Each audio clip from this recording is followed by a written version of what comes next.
Hi, I'm Aaron Regenberg, Democratic candidate for Lieutenant Governor.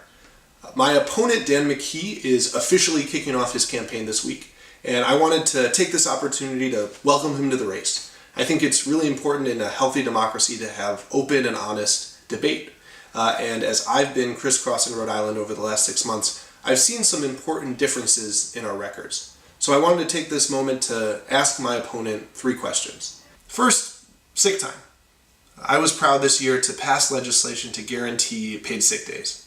On July 1st, over 100,000 hardworking Rhode Islanders will have access to sick days for the first time.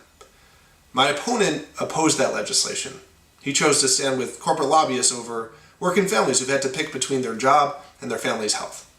So my first question is, how can Rhode Islanders trust you to support working families if, when it mattered, you were on the other side? My second question is regarding Dan McKee's recent comments that the state does not need to pass legislation to defend a woman's right to choose.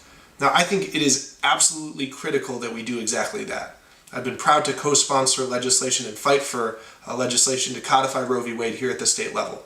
And so my question is how, at this moment in time, when Republicans are plotting to overturn Roe v. Wade with their next Supreme Court nominee, how can you argue that defending a woman's right to choose should not be an important state priority?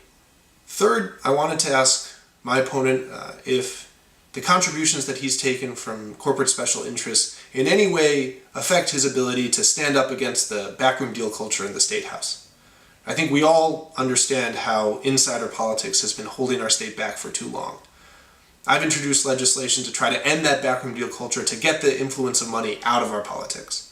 Dan McKee has taken major campaign contributions from the heir to the OxyContin fortune, from lobbyists for National Grid. He's taken money from the gun lobby. He's benefited from 6-figure donations from the union-busting billionaire Alice Walton. And so my question is, can Rhode Islanders trust you to fight for public accountability in the State House if you continue to take these contributions from the corporate special interests who are responsible for so many of those backroom deals?